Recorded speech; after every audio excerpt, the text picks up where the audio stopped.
C'est un plaisir de vous accueillir autour de cette table ronde pour parler de 3 romans extrêmement différents. En réalité, il ne sera pas forcément question de débat à proprement parler, mais de visiter des univers particuliers à chacun de vous.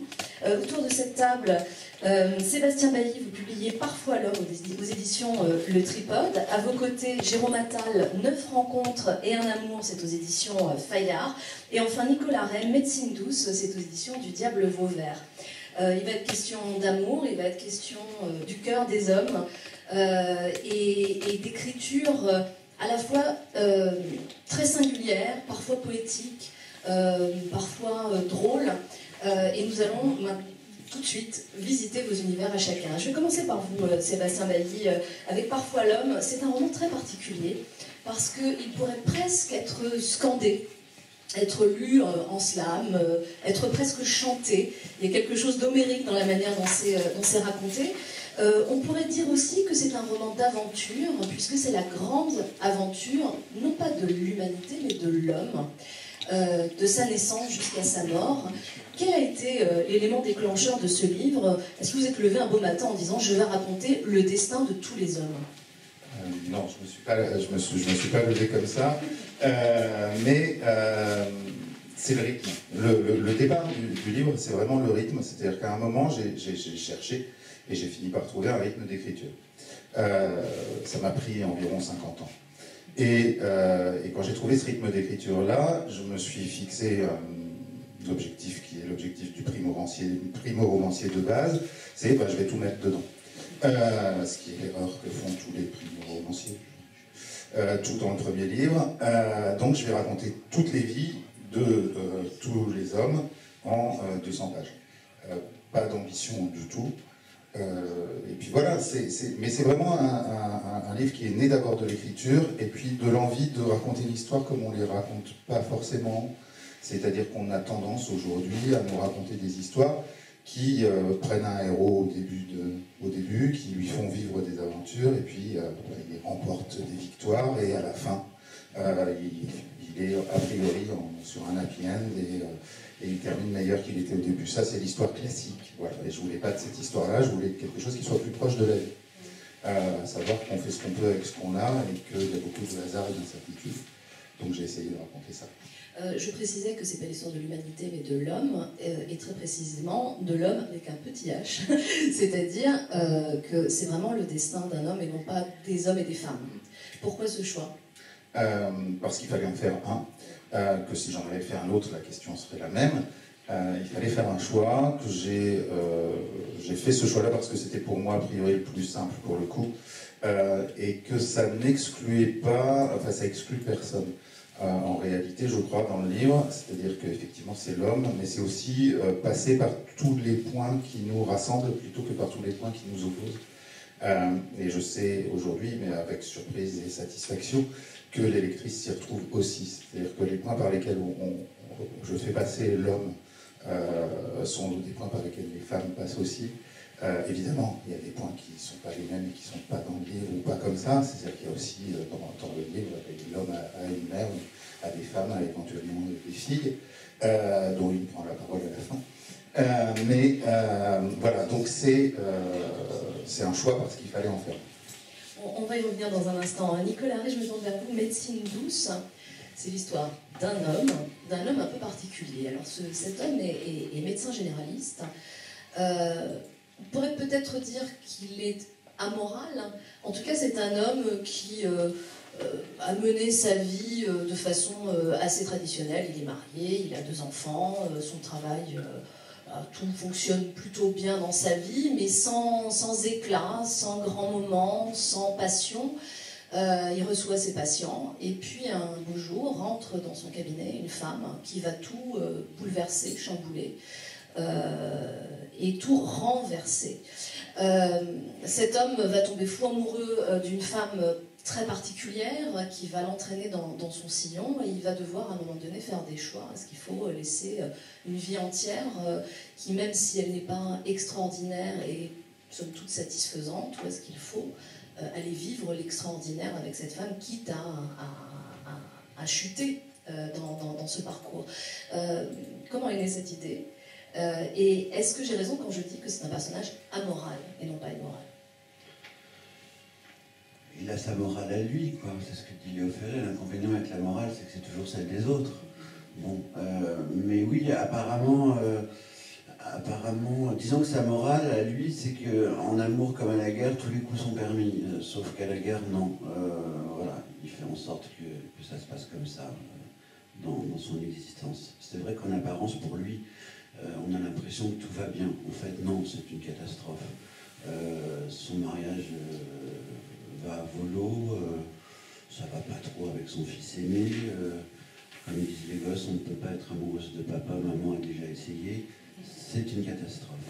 Et puis il arrive il vient de fêter ses 50 ans, il sait que sa saison 2 va être un peu moins dingue que sa saison 1. Et là, va débarquer dans son cabinet un matin cette femme à l'élégance d'une autre époque. Et ça va être pour lui une façon de rester vivant, de tenir un peu plus longtemps et une sorte de rédemption aussi, ouais, je pense. Ouais, ouais.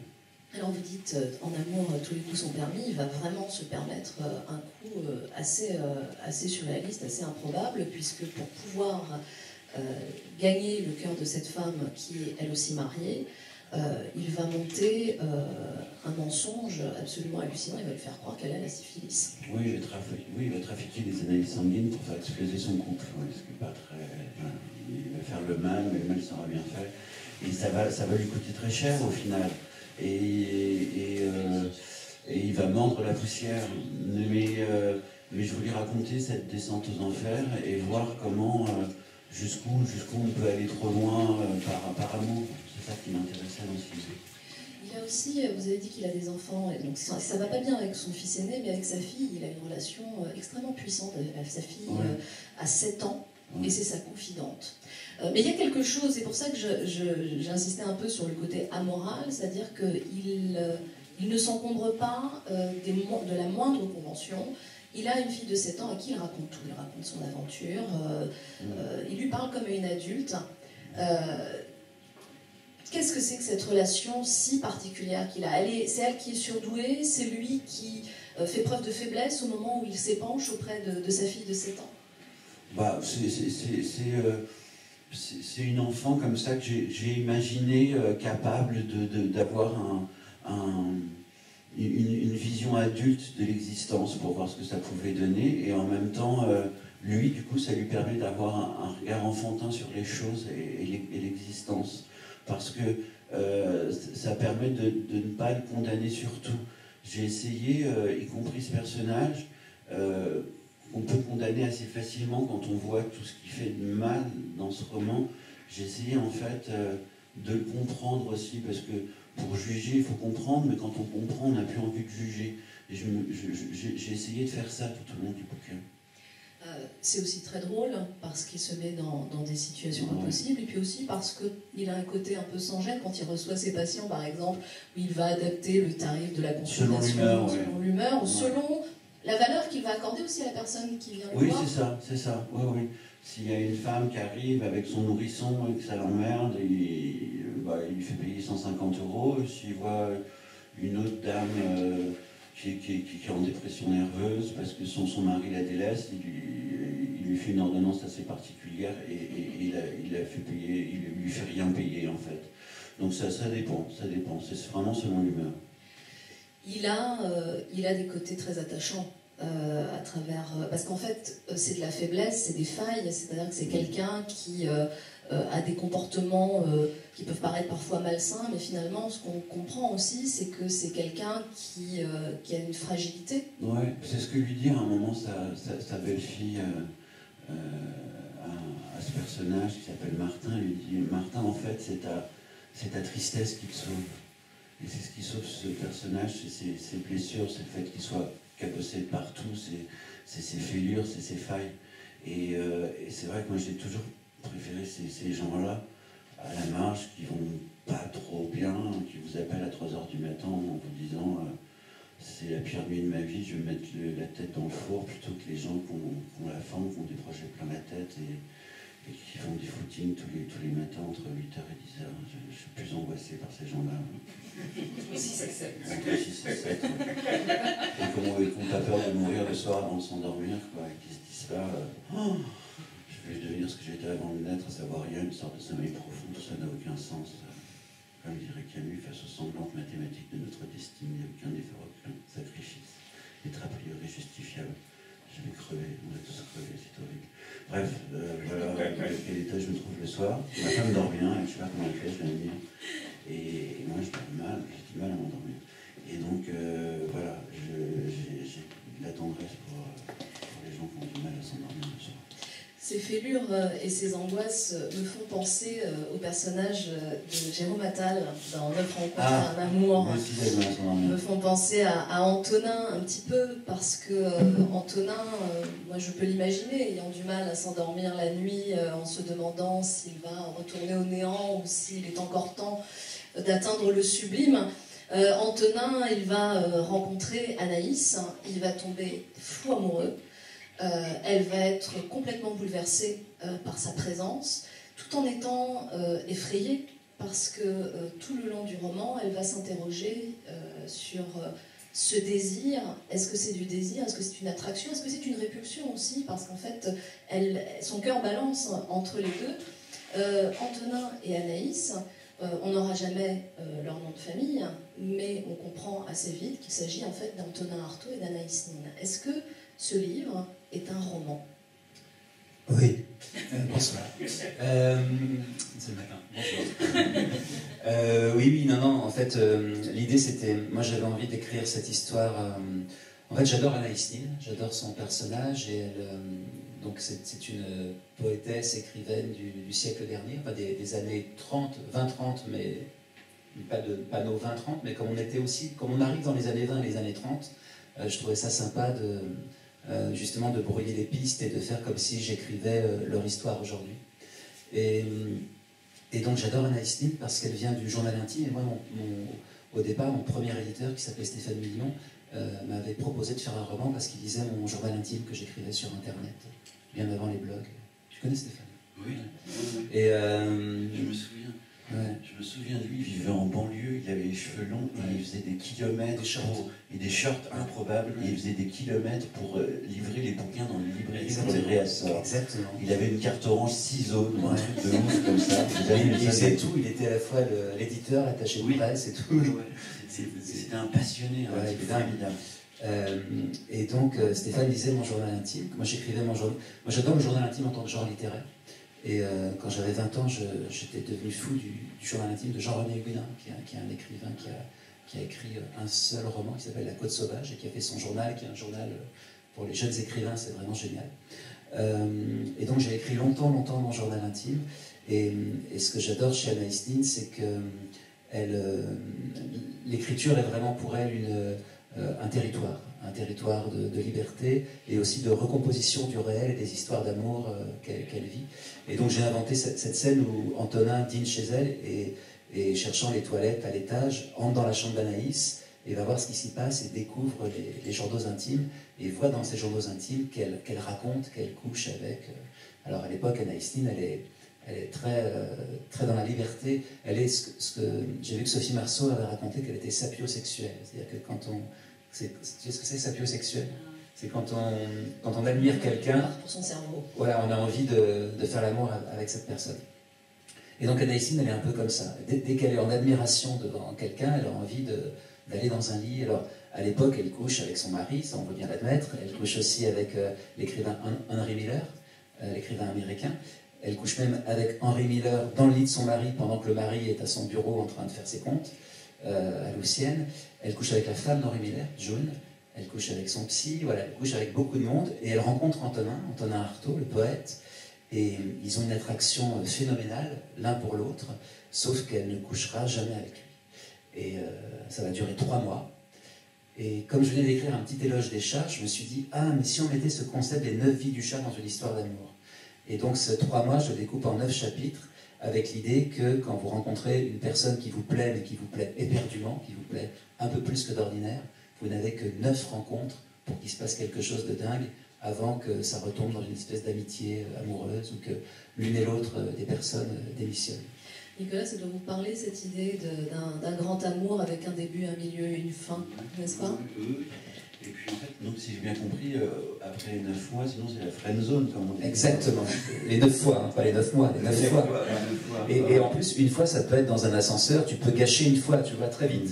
Il faut vraiment qu'à un moment donné, Antonin Artaud, il n'a pas envie de... Il sait qu'il lui reste plus que 2 fois. Et alors, depuis que j'ai écrit le livre, les lectrices qui viennent me dire et qui me font... Je suis ma 8e fois. Je suis ma 8e fois.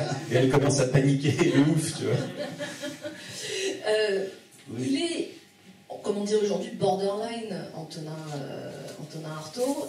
Il l'est déjà au moment où il rencontre Anaïs Nin. Est-ce qu'on peut, presque. On peut fantasmer l'idée que c'est elle qui le fait basculer de l'autre côté? Mais oui, moi j'ai tellement envie, moi je vous adore, hein, parce que je trouve que, alors, je vous ai vu déjà hier, Marie-Madeleine en action, et je trouve que vous êtes incroyable. Et effectivement, j'adore l'idée que c'est à cause de ce grand amour contrarié qui va basculer dans la folie.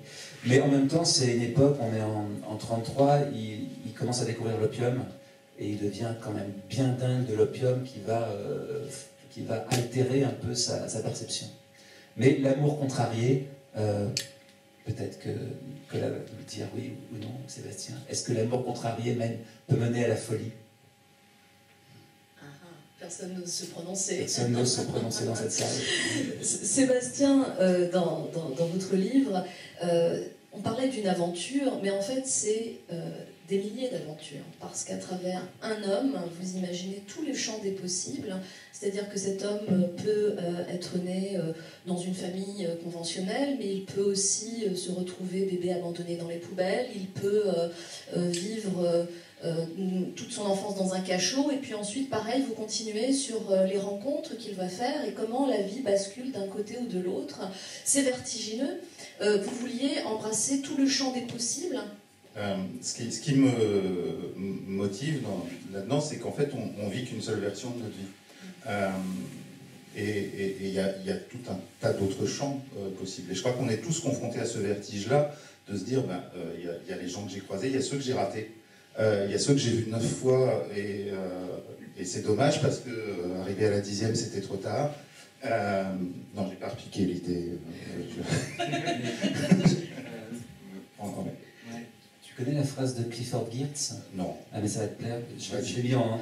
Je sais pas, on dit exergue. Non, on dit pas exergue. Il y a un mot plus joli, quoi. Il y a un mot plus joli, mais c'est en fait, Clifford Geertz, il dit exactement ce que tu dis. Il dit: au premier rang de nos particularités se trouve le fait que nous naissons tous naturellement dotés du matériel nécessaire pour vivre 1000 existences différentes, pour finalement n'en vivre qu'une. Oui, donc il vous faudra les 2 livres. C'est exactement ce qui motive parfois l'homme. C'est-à-dire que parfois il se passe quelque chose et parfois autre chose. Et cette marge d'incertitude, alors le fait qu'au départ on fait avec ce qu'on a, et évidemment il y a une inégalité de départ, en tout cas tout le monde n'a pas les mêmes armes, les mêmes atouts, les mêmes avantages, etc. On est bien obligé de faire avec ce qu'on a, et ensuite il y a une part de hasard, il y a les gens qu'on rencontre, il y a ceux, et voilà. Et ça, j'avais envie d'embrasser tout ça, c'est-à-dire que et le fait que tout peut changer à tout moment. C'est-à-dire qu'on a l'impression d'être déjà sur une voie et que tout va dérouler, et peut-être que ça arrive à 50 ans environ, on se dit ça y est, c'est joué, quoi, cette histoire. J'ai fait le maximum, et puis la 2e saison, on va faire comme on pourra. Mais en fait, voilà, on avance et tout peut basculer à tout moment, et c'est à la fois hyper angoissant et ça empêche de s'endormir, et à la fois une chance énorme selon la quantité d'antidépresseurs qu'on prend. Enfin, donc voilà. Non, et puis parce que tout reste possible, en fait. C'est ce qu'on comprend aussi dans votre livre, qu'on comprend aussi dans le livre de Nicolas, c'est que même au moment où on pense qu'on a atteint le bout du voyage, en réalité, tout peut basculer. Hein. Tout peut basculer jusqu'à la fin, enfin j'espère, moi, qu'on peut avoir des surprises jusqu'au bout. En tout cas, dans le livre, il y en a jusqu'au bout. Nicolas, on parlait de la fragilité et du côté émouvant de votre personnage. Il a quand même le mérite d'essayer.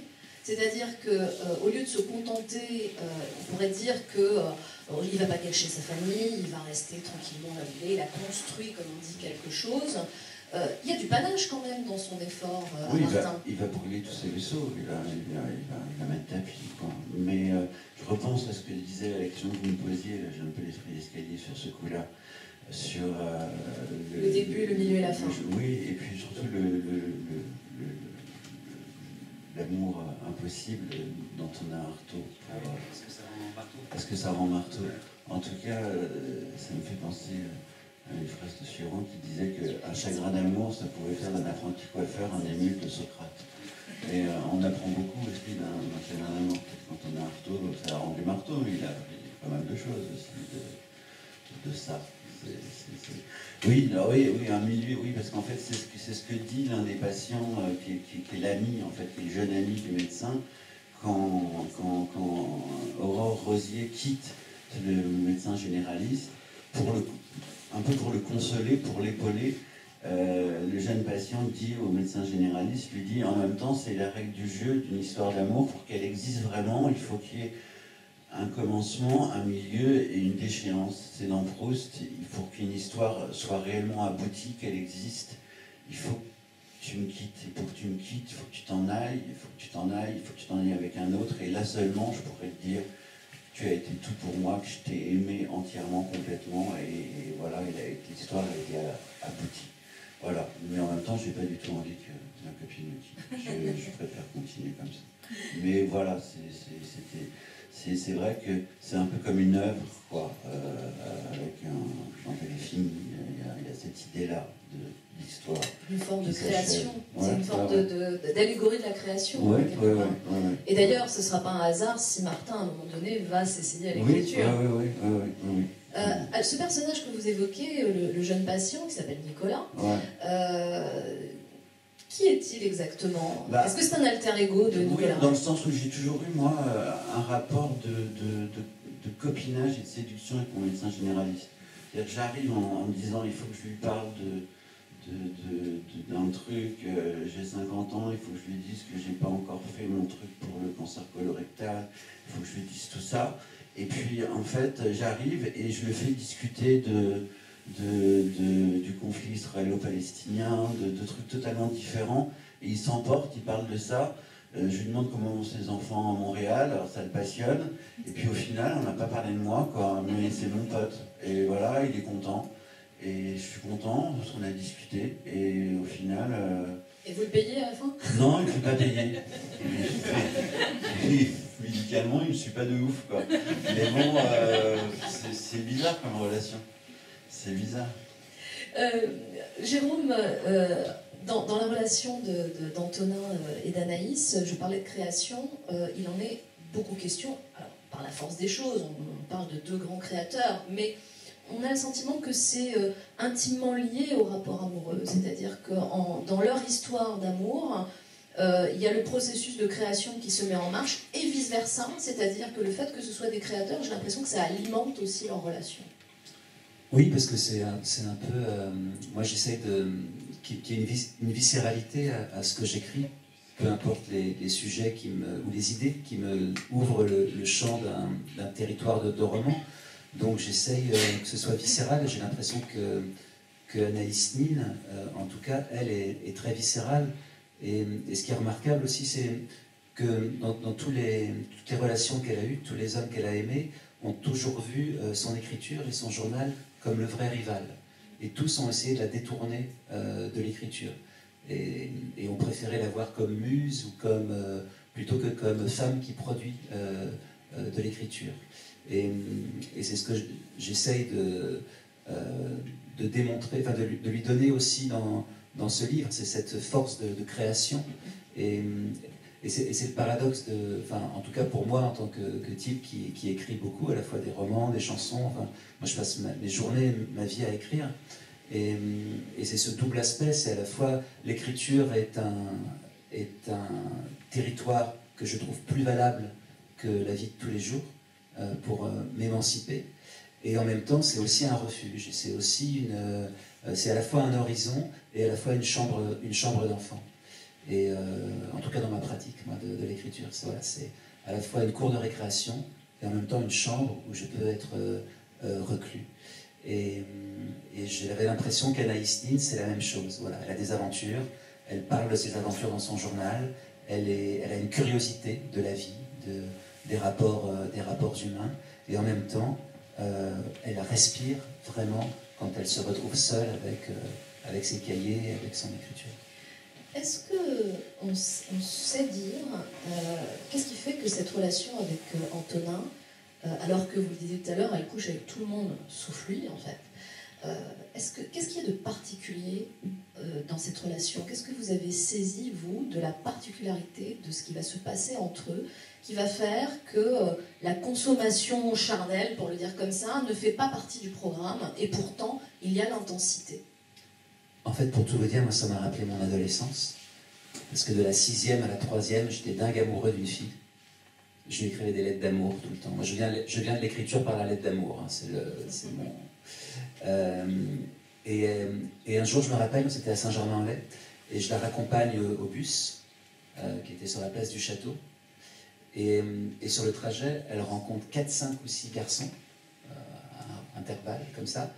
Et elle leur fait la bise, et juste après, elle me dit « Oui, je suis sortie avec lui pendant les vacances. » Et l'autre « Oui, je suis sortie avec lui à la soirée, à l'autre jour. » Et moi, j'étais éperdument amoureux d'elle, et jamais elle était sortie avec moi. Mais par contre, elle aimait bien que je lui écrive des lettres d'amour et tout ça. Et donc, ça a été ma porte d'entrée pour Antonin Artaud. Je me suis tellement retrouvé dans ce Antonin Artaud. En tout cas, je lui ai donné beaucoup de moi à ce moment-là de mon existence. Je ne sais pas si j'ai répondu vraiment à votre question. Donc finalement, ça c'est... Comment ça s'est terminé? Quelqu'un dans le public veut savoir comment ça s'est terminé. Non, alors parce que j'étais trop romantique, alors pour tout vous raconter, le dernier jour de la 3e, parce qu'après le collège se terminait et chacun allait dans un lycée différent. Et le dernier jour, le bruit a couru que en récompense de mon amour fidèle et perdu, elle allait me faire un smack à l'arrêt de l'autocar, quoi. Et alors j'étais trop romantique et j'y suis pas allé. Mais non, c'est pas la classe, maintenant je regrette. Voilà. Je sais pas ce que vous en pensez, mais... Non, moi je trouve que ça a la classe. Ah bah oui. Oui, mais avec... Je comprends mieux l'exergue de ton bouquin, en fait. C'est deux options de vie que tu joues là sur ce... C'est toute ma vie, c'est toute ma vie. Mais toute sa vie, elle va se dire, ça aurait été le mec de ma vie, quoi. En tout cas, écrire, c'est ça. C'est se souvenir de tout ce que tu disais justement, de tous les choix qu'on n'a pas faits. C'est ça qui est beau dans l'écriture. Sébastien, est-ce que ça vous ennuierait de lire le tout début de votre livre pour qu'on entende un peu cette écriture que j'évoquais tout à l'heure, scandée et particulière? Alors, c'est un livre où il n'y a pas beaucoup de suspense, hein, ça va de la naissance à la mort, donc le début c'est la naissance. L'homme naît dans une pièce à carreaux de faïence, à l'éclairage brut, au néon. Sa mère jambes écartées, dans la position la moins pudique qui soit, le père la main broyée au rythme des contractions, et dans l'autre un caméscope, un téléphone, un appareil, pour immortaliser l'événement, parce qu'il faut garder une trace, et trouver quelque chose à faire quand on est le père. On effacera finalement les images. Personne n'est à son avantage dans ces moments-là. Ça crie, ça pleure, ça griffe. On regrette d'avoir refusé la péridurale pour vivre pleinement le moment. On réclame la péridurale, mais il est trop tard. Il faut bien naître et que les choses commencent quelque part, dans l'odeur de l'eau oxygénée, de la sueur et les hurlements des sages-femmes à la recherche dans les couloirs de l'obstétricien en chef, qui pourrait démêler une situation plus complexe que prévu. Il arriverait en short, une partie de tennis interrompue, en smoking, exfiltré d'un cocktail, en porte-jartel. Mais ce serait plus rare et difficile à expliquer. Parfois, l'homme naît dans l'ambulance appelée trop tard au bord de l'autoroute, dans le salon, la salle de bain, la chambre à coucher, à bord d'un avion, dans un bus. Et plus rarement dans un cabanon de plage. Les pompiers sont en photo dans le journal local et racontent qu'ils ont fait leur devoir et que la mère a été courageuse. Elle avait déjà perdu les os à leur arrivée. Par chance, tout se sera bien passé. Pas de difficulté particulière. D'ailleurs, pendant des siècles, c'est ainsi qu'on est né et l'humanité ne s'en est pas portée plus mal. L'homme, quoi qu'il en soit, ne s'en souvient pas, et l'on peut lui raconter tout ce qu'on veut, forger les légendes familiales, dire la difficulté d'une naissance par le siège, d'une césarienne inopinée ou d'un cordon autour du cou. Je vais jusqu'au bout. Alors les chapitres sont courts, hein, pas sûr. Un visage violacé, un premier cri, un massage cardiaque, des semaines en couveuse, son petit corps, peau contre peau, et la recherche réflexe, avide, du sein. Il commence à se passer quelque chose, et s'il crie toutes les nuits, les premières semaines, provoquant chez ses parents une hébétude profonde, c'est à cause d'une clavicule cassée au passage du col de l'utérus. L'homme naît, et on en fait déjà toute une histoire. On choisit dans la liste de naissance le landau, la girafe en caoutchouc, la collection de bavoirs assortis, la grenouillère mauve. Les grands-parents investissent dans une poussette hors de prix et les bonnes copines offrent à la maman un week-end au spa, pour un peu plus tard, quand elle commencera à voir le jour. Mais elle ne verra plus le jour pendant une bonne vingtaine d'années, et ça, il n'y a personne pour le lui dire. Le temps qu'elle comprenne, le spa aura fait faillite. Bravo. Bravo, merci beaucoup. Oui, ça me paraissait important parce que c'est là aussi qu'on voit qu'il y a énormément d'humour, et en fait, je me faisais la réflexion, si c'est drôle, c'est parce que c'est le côté tragicomique de toutes nos existences en réalité. C'est drôle parce qu'on n'a pas beaucoup d'autres solutions. Soit c'est drôle, soit on a vraiment très très peur de s'endormir le soir. Et non, mais là, l'humour est quasiment la seule réponse possible au tragique. Et oui, il fallait ça au début, il fallait ça tout le temps. Et c'est dans les choses les plus inattendues, les plus cocasses, et parfois dans simplement le miroir de ce qu'on a vécu, mais que je resserre le plus possible en une phrase, parce qu'on se retrouve, et parce qu'on retrouve aussi le ridicule dans lequel on a été parfois, dans lequel en tout cas moi je me suis retrouvé parfois. J'avais pas de caméscope. Mais voilà, il fallait que... Enfin, j'ai pas eu le choix en fait. Je crois que je me suis pas posé la question vraiment. Il fallait que ce soit drôle parce que sinon le livre n'existait pas. De l'humour, il y en a aussi dans votre livre. J'ai vachement aimé ce que vous avez lu, vraiment, que je ne connaissais pas. Merci. Vraiment, vraiment. Et j'ai des flashs de certains trucs de microfiction de Régis Geoffrey. Vraiment, j'ai retrouvé ce génie-là et cette vision comme ça, à la fois macroscopique et microscopique que vous avez. Il y a un humour en plus, une légèreté, c'est ciselé, c'est rythmé et on a envie de vous voir sur scène faire votre livre, quoi. Vraiment. Il y a une oralité quand un texte comme ça. Parce qu'elle a plume. Quand un texte comme ça résiste à l'oralité et qui prend encore plus vie, c'est génial à entendre. On avait envie qu'il continue, qu'il lisait le bouquin, vraiment. Bravo, monsieur. Merci, merci. Non, mais je dis merci. Non, mais c'est pour ça que je dis merci. Il est 11h30, on est à Créteil, on a rien à foutre. Non, mais c'est pour ça que ça vaut bien, merci. Non, mais ce qui me touche, c'est que le micro-fiction de Régis Geoffrey, il est sur ma table de nuit, ça fait partie des lectures. Et alors, pour ceux qui ne savent pas, moi je l'ai dans l'édition initiale, donc chez Gallimard, c'est un bouquin épais comme ça. Et je pense que ça fait 10 ans que je le lis, c'est-à-dire pas que je le relis, hein, que je le lis, c'est-à-dire que je ne suis pas encore arrivé au bout. Et plus je me rapproche du bout, plus je ralentis ma lecture, c'est-à-dire plus je mets de jours entre les fois où je le reprends en main. Alors que je sais qu'il y a un micro-fiction 2 et 3, je crois. Mais dans celui-là, je le garde. Voilà. Il y a aussi les vagues de Virginia Woolf. Tu connais ça? Oui, tout à fait. Alors, où elle prend des personnages du début à la fin. Oui. Et effectivement, la phrase de Virginia Woolf, c'est quelque chose qui aussi résiste extraordinairement à l'oralité. Il y a ce mouvement. Enfin, voilà. Mais je suis très touché parce que Nicolas, j'ai évoqué tout à l'heure l'écriture pour Martin. Est-ce que l'écriture, alors je vais dire une très grande phrase, hein, quand je l'ai dit, il est 11h30, on ne s'interdit rien. Est-ce que l'écriture sauve? Est-ce qu'elle sauve Martin? Est-ce qu'elle sauve l'écriture?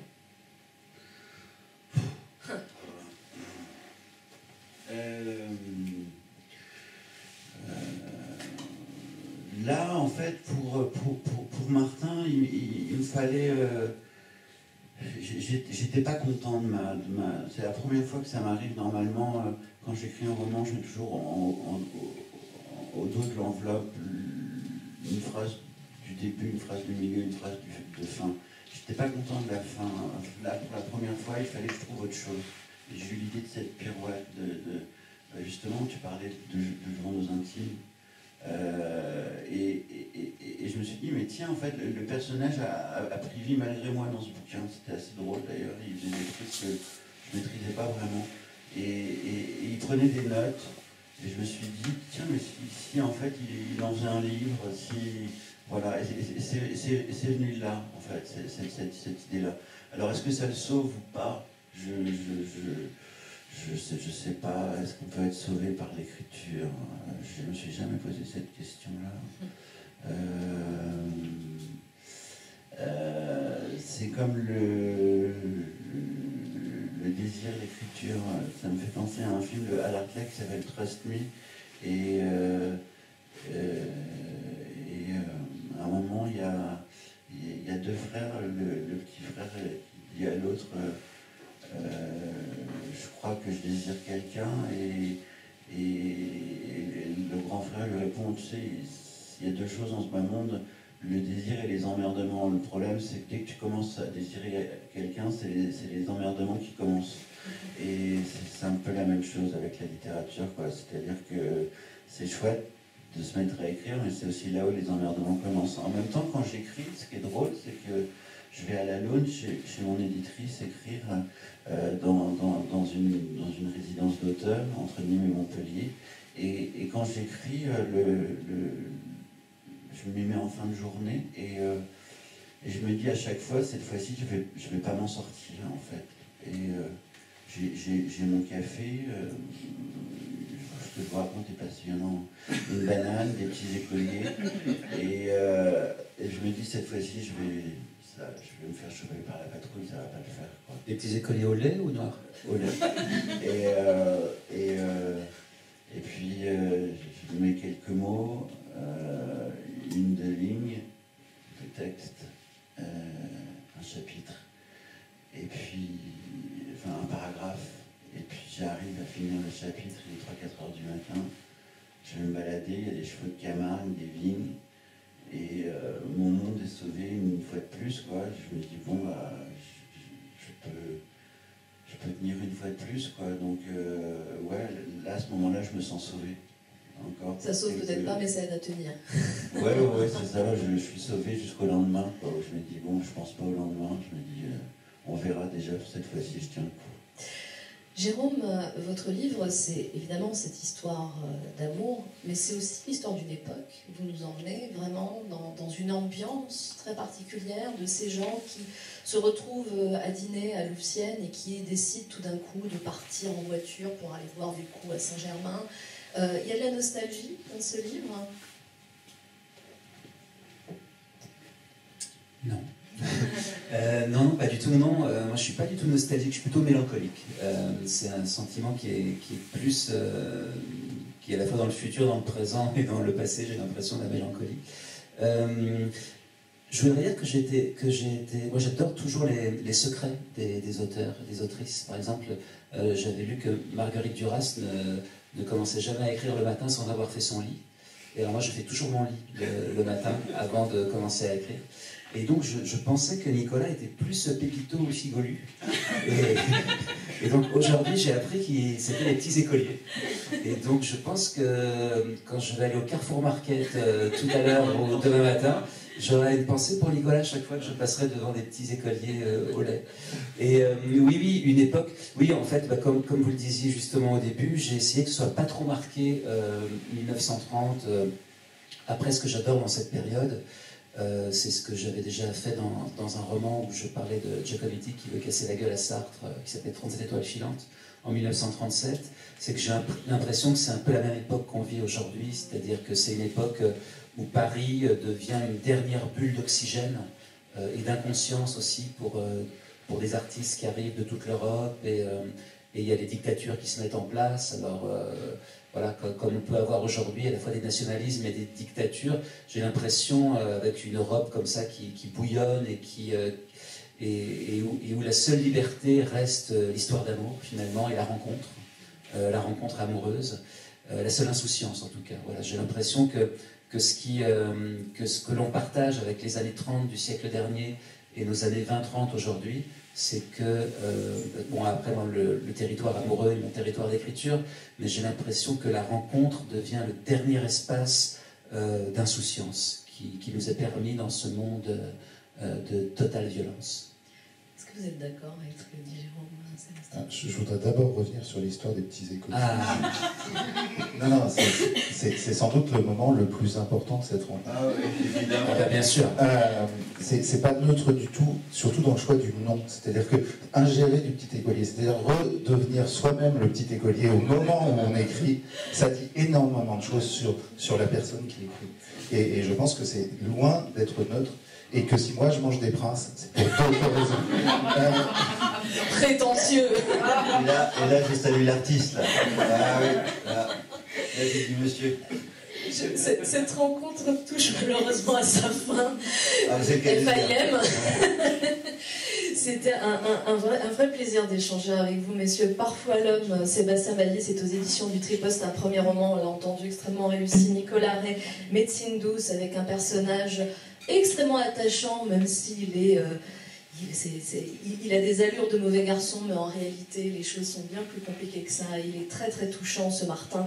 Jérôme Attal, 9 rencontres et un amour, une plongée dans les nuits parisiennes entre Anaïs Nin et Antonin Artaud. Merci infiniment à tous les trois pour cet échange. Merci.